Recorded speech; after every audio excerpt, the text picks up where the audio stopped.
Bienvenidos a este episodio especial, donde hablaremos de una de las polémicas más comentadas de la temporada. En esta ocasión, nos centraremos en la velada 2026, específicamente en la pelea entre Roro y Vives. Desde el principio quiero dejar algo claro, aquí no van a escuchar odio hacia Roro, pero tampoco una defensa incondicional. Nuestro objetivo no es decidir quién cae mejor, sino analizar los hechos, las responsabilidades y las preguntas que dejó este combate. Mucho ya se ha dicho en redes sociales. Ya vimos la pelea, los videos, las capturas de pantalla y las declaraciones del equipo de Roro. Por eso no volveremos a mostrar ese material ni a repetir lo que ya todos conocen. Este episodio está pensado para quienes disfrutan analizar lo que ocurre detrás de una polémica, más allá de los titulares y de las tendencias. Vamos a hablar de ética deportiva, de responsabilidad profesional, del papel de los entrenadores, de la organización del evento y de cómo una decisión puede afectar mucho más que el resultado de una pelea. Así que, si eres de los que sobreanalizan todo, este episodio es para ti. Y como se trata de un episodio especial, hoy tendremos una sola pausa. Comencemos. Para entender por qué esta pelea provocó tanta conversación, primero hay que recordar que la velada del año no es un campeonato profesional de boxeo. Es un evento de entretenimiento organizado por Ibai Llanos que reúne a creadores de contenido para entrenar durante meses y competir bajo reglas de boxeo, con el objetivo de ofrecer un espectáculo seguro y justo para los participantes y el público. Precisamente por eso la confianza entre los equipos y la organización es fundamental. Aunque los participantes no sean boxeadores profesionales, sí aceptan responsabilidades similares. Informar cualquier situación médica relevante cuando así lo exijan las normas del evento, utilizar el equipamiento autorizado y respetar las reglas establecidas para proteger la integridad de ambos peleadores. Tras el combate entre Roro y Rivers, surgieron múltiples debates en redes sociales. Algunos se centraron en el resultado, otros en el rendimiento de cada una, y muchos más en decisiones tomadas antes y durante la pelea. También circularon videos, capturas y declaraciones que alimentaron la discusión pública. Sin embargo, este episodio no pretende reconstruir cada minuto del combate ni decidir quién ganó la conversación en Internet. Hay una pregunta que me parece mucho más interesante. ¿Qué ocurre cuando una polémica deja de ser solo un conflicto entre dos personas y empieza a convertirse en una cuestión de responsabilidad deportiva? Porque cuando alguien sube a un ring ya no representa únicamente su imagen como creador de contenido. También representa a su entrenador, a su equipo, a la organización que avaló el combate y sobre todo, la confianza de la persona que tiene enfrente. Ese será el enfoque de este episodio. No preguntarnos quién recibió más apoyo en redes sociales, sino qué responsabilidades tenía cada parte y qué podemos aprender para que una situación similar no vuelva a repetirse en futuros eventos. Así es, mi querida compañera, todos ya se saben la historia, pero el conflicto fue por un supercasco que se ha hecho Mimsimims un tema absurdo para Vives, que hasta creía que era una broma, pero no lloviendo entre críticas y muchos videos, yo he llegado a una conclusión que tú me corregirás si afirmó algo que no o yo que sé. Pero Roro no se entrenó solo. No siento que tenga una mente con tanta malicia, pero tal vez una influencia externa a ella le puede ofrecer un movimiento sucio como estrategia. Por ejemplo, hay un video circulando donde Roro y amigas suyas platican sobre que no se toman tanto en cuenta los golpes ilegales. Aquí quiero empezar con tu pregunta, empezando por el entrenador, que no sé si el año pasado también fue su entrenador, pero otro dato que sé es que su anterior competidora se rompió la nariz y se sometió a cirugía, pidió un casco que Roro usó en Supernove, pero no la dejaron. Entonces también se habla de preferencias desde la organización del evento. Entonces yo realmente no sigo el trabajo de Roro, por lo cual no sé de su entrenador, así que danos tu información de tus fuentes de internet, desde chismes hasta profesionalmente. Creo que aquí es donde debemos ser especialmente cuidadosos. En Internet es muy fácil pasar de analizar hechos a construir teorías que no podemos demostrar. Hay preguntas completamente válidas y hay afirmaciones para las que simplemente no tenemos pruebas. Por ejemplo, tú mencionas el papel del entrenador. Esa sí me parece una línea de análisis interesante. En cualquier deporte de combate, un entrenador no solo enseña técnica. En cualquier deporte de combate, un entrenador no solo enseña técnica, también participa en la estrategia, supervisa la preparación física, conoce el estado médico del peleador y suele ser una de las personas que más contacto tiene con la organización. Es razonable preguntarse qué responsabilidad tiene un entrenador cuando ocurren decisiones que afectan las condiciones de un combate. Sin embargo, con la información pública disponible no podemos concluir que él haya decidido determinadas actions o que haya impulsado una estrategia concreta. Esa parte pertenece al ámbito privado del equipo y no está demostrada. Lo responsable es dejar esa pregunta abierta y no convertirla en un hecho. Sobre el casco, con el paso de los días aparecieron más explicaciones. Según explicó Sándor Martín, quien participa en la coordinación deportiva de los combates, el primer casco propuesto por el equipo de Roro fue rechazado precisamente porque ofrecía demasiada protección. Posteriormente se buscó otra solución y finalmente el casco que se utilizó fue aprobado antes del combate. También afirmó que Roro había comunicado su situación médica con antelación a la organización, aunque Rivers sostuvo que ella y su equipo no fueron informados oportunamente, que fue justamente el origen del conflicto. Ahí aparece una pregunta mucho más interesante que discutir quién tenía razón en Twitter. Si una modificación en el equipamiento puede cambiar la percepción de igualdad entre los competidores, ¿quién tiene la responsabilidad de comunicarlo? ¿El peleador? ¿El entrenador? ¿El equipo médico? ¿La organización? Probablemente la respuesta sea que todos tienen una parte de responsabilidad. También mencionabas que circulan videos donde Roro y otras personas hablan sobre golpes ilegales. Si esos videos existen, deben analizarse con mucho cuidado y en su contexto completo. Un clip viral por sí solo no demuestra que hubiera una estrategia para cometer faltas durante el combate. Para afirmarlo harían falta pruebas mucho más sólidas que un fragmento aislado. Sobre otro punto que comentabas, también hubo quienes recordaron que en una edición anterior otra participante habría solicitado una protección similar tras una lesión y no fue autorizada. Esa comparación alimentó la percepción de un trato desigual, aunque la organización ha sostenido que cada caso médico se evaluó de manera individual y bajo circunstancias distintas. Y creo que ahí está el verdadero aprendizaje. Una polémica de este tamaño no nace únicamente por un casco. Nace cuando la comunicación deja dudas, porque en un deporte de contacto, la seguridad y la igualdad de condiciones no solo deben existir, también deben parecer claras para todos los involucrados. Y entonces, si Kings League y la velada cuentan con protocolos de seguridad, ¿cómo funciona la comunicación entre organizadores, entrenadores y participantes? ¿Quién verifica el equipamiento antes de subir al ring? Sabiendo y teniendo en cuenta que en cualquier deporte profesional existen consecuencias cuando se incumplen normas relacionadas con la seguridad o la transparencia. Si la organización concluye que hubo faltas relevantes, corresponde que sea ella quien determine la sanción adecuada, ya sea una advertencia, una suspensión o cualquier otra medida prevista por el reglamento. Y ahí es donde aparece la pregunta que, en mi opinión, merece más atención. Si la velada y la Kings League son eventos que presumen protocolos de seguridad y organización profesional, ¿cómo funciona realmente esa cadena de comunicación? En un evento de este tipo normalmente intervienen varias personas: el participante, su entrenador, el equipo médico, los árbitros y la organización. El equipamiento no debería depender únicamente de lo que un competidor decida llevar el día de la pelea. Lo habitual es que exista una revisión previa para comprobar que todo cumple el reglamento y que ambos peleadores conocen las condiciones del combate. Si además existe una situación médica que puede modificar el desarrollo de la pelea, lo esperable es que siga un protocolo claro de comunicación y autorización. Cuando cualquiera de esos pasos genera dudas, el problema deja de ser únicamente de un participante. También se convierte en una cuestión de organización, porque las reglas no solo existen para castigar cuando algo sale mal, existen para evitar que ocurra. En cualquier deporte profesional, cuando se incumplen normas relacionadas con la seguridad, la transparencia o el reglamento, corresponde a la organización investigar lo sucedido y determinar si existió alguna falta y, en su caso, aplicar la sanción prevista. Esa sanción puede ser una advertencia, una suspensión o cualquier otra medida contemplada en las reglas del evento, pero esa decisión no debería recaer en la rival, en la comunidad de Internet ni en los espectadores. Debe recaer en quienes tienen la responsabilidad de organizar el evento. Y creo que esa es una diferencia muy importante. Muchas personas pidieron que Rivers decidiera si la pelea debía realizarse o no. Sin embargo, esa responsabilidad no le correspondía a ella. Rivers era la competidora.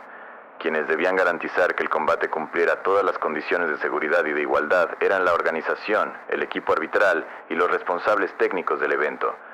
Si después de una revisión concluyen que hubo un incumplimiento del reglamento, serán ellos quienes deban asumir esa decisión y sus consecuencias, porque la credibilidad de un evento deportivo no depende solamente de quién gana una pelea. Depende de que todos los participantes confíen en que las mismas reglas se aplican para todos.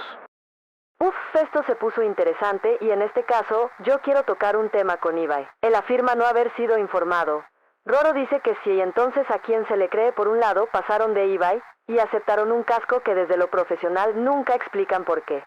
Razones fue aceptado el casco. Aquí también te quiero preguntar para qué sirven ese tipo de casco. Realmente tenía las palomitas para ser aceptados por quien fue aceptado y porque a Ibai no se lo informaron. Y aquí llegamos a la pregunta que más me interesa de toda esta polémica.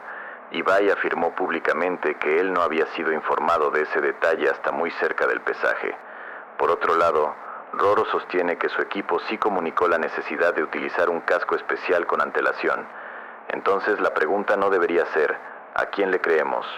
La pregunta debería ser, ¿dónde se rompió la comunicación? Porque ambas versiones podrían ser parcialmente ciertas. En una organización grande la información no siempre pasa directamente del participante al organizador principal. Puede pasar por responsables deportivos, médicos, jueces o coordinadores. Si esa cadena falla, el resultado es exactamente el que vimos. Una competidora enterándose prácticamente al final y un organizador diciendo que él no conocía todos los detalles. Ahora, sobre el casco. Un casco con protección facial reforzada no existe para dar una ventaja deportiva. Su finalidad es proteger una zona especialmente vulnerable, normalmente después de una lesión o una cirugía. Esa es la razón por la que existen este tipo de protectores en algunos entrenamientos o situaciones médicas. Sin embargo, que un casco tenga una finalidad médica no significa que automáticamente pueda utilizarse en cualquier combate. Debe revisarse si cumple el reglamento del evento y, sobre todo, si mantiene condiciones razonablemente equitativas para ambos participantes. Según la explicación pública de Sándor Martín, el primer casco propuesto por el equipo de Roro fue rechazado precisamente porque protegía demasiado. Después se pidió buscar otra alternativa y, finalmente, se aprobó una versión modificada tras negociaciones con ambas partes. Entonces, ¿quién lo aprobó? Hasta donde se ha explicado públicamente, la aprobación no dependía de Ibai personalmente, sino del equipo técnico y deportivo encargado de los combates, junto con quienes supervisaban el material autorizado. Y eso nos lleva a otra pregunta importante. Si un cambio de este nivel ya había sido autorizado, ¿por qué Rivers afirmó que se enteró prácticamente en el pesaje? Esa sigue siendo una de las mayores incógnitas de toda la polémica. Porque, independientemente de quién tenga razón en ese punto, una modificación tan relevante debería haber sido comunicada con claridad a todas las personas implicadas. Y ahí es donde creo que la discusión deja de ser sobre un casco, se convierte en un debate sobre los protocolos. Un buen protocolo no solo debe tomar decisiones correctas, también debe asegurarse de que todos sepan cuáles fueron esas decisiones y por qué se tomaron. Porque cuando la comunicación falla, incluso una decisión técnicamente correcta puede terminar convirtiéndose en una de las polémicas más grandes del evento. Ok, no quiero ser muy técnica con esto, así que estamos de acuerdo con que sí tenía que haber una comunicación respetando protocolos y que en este caso fallo en informarle al equipo de Rivers y hasta a Ibai, porque aquí me voy con otro ejemplo para explicar al punto que quiero llevar nuestra polémica streamer Alana. Ella en lo que fue en su tiempo de combates cada incertidumbre se le pedía a Ibai una llamada telefónica o una reunión para arreglarlo o avisar algún inconveniente de una participante y llevar a un acuerdo en anteriores. Yo recuerdo que una de sus contrincantes avisó de su problema y lo hablaron. Entonces, desde estos ejemplos, ¿no tenía un poco de responsabilidad Roro? Avisar a Ibai y llegar a un acuerdo consensuado y conocimiento de ambos lados. Creo que el ejemplo de Alana ayuda a entender el punto que quieres plantear. En eventos anteriores hemos visto que cuando surgían dudas importantes sobre una pelea, existían reuniones, llamadas o conversaciones entre los equipos y la organización para llegar a acuerdos antes del combate. Eso demuestra que el diálogo era una herramienta para evitar conflictos mayores. Entonces la pregunta es inevitable. Si existía una situación excepcional, como el uso de un casco distinto o una condición médica que podía modificar las condiciones de la pelea, ¿no era conveniente que ambas partes estuvieran plenamente informadas y que la organización confirmara que todos conocían y aceptaban esa decisión? Desde mi perspectiva, sí. No porque Roro tuviera que llamar personalmente a Ibai.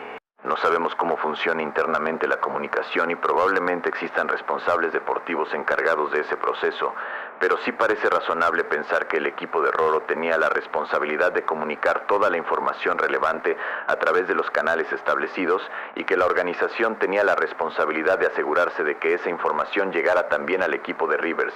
Es decir, la transparencia no depende únicamente de quien informa. También depende de quien recibe la información y verifica que todos los involucrados estén enterados. Por eso creo que esta polémica no puede reducirse a una sola persona. Si realmente hubo una falla de comunicación, es muy probable que haya ocurrido en algún punto de toda la cadena de organización, y precisamente por eso existen los protocolos, para que decisiones importantes no dependan de suposiciones ni de yo pensé que ya sabían, sino de una confirmación clara entre todas las partes.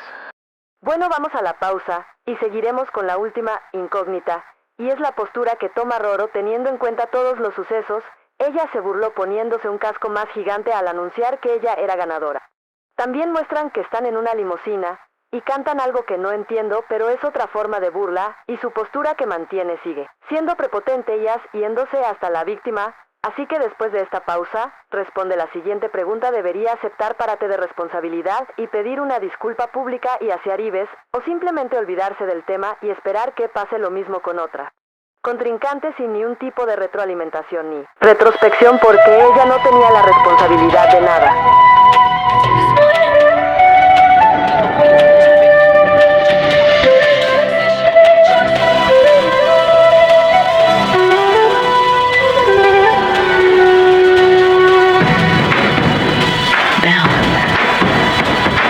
Bone to bone, breath to breath, before the gloves, before the ropes, before mercy had a name.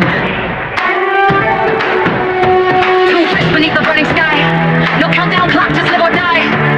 Blood wrote lessons in the sand, long before the referee's hand. Brought through the first straight line, guard the body, guard the spine.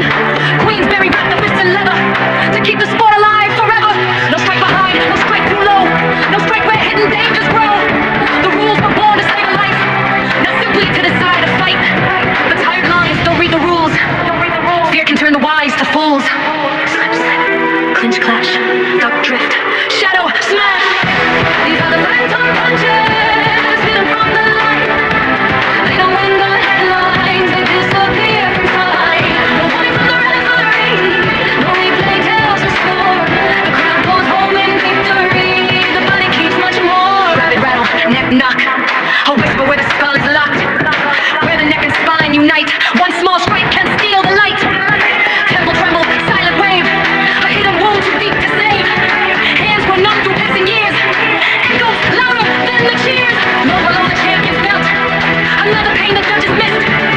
Nothing shattered for the crowd, everything changed beneath the skin. The cameras fade, the stream is done. One man smiles beneath the sun, another wakes before the dawn. Still fighting, though the fight is gone.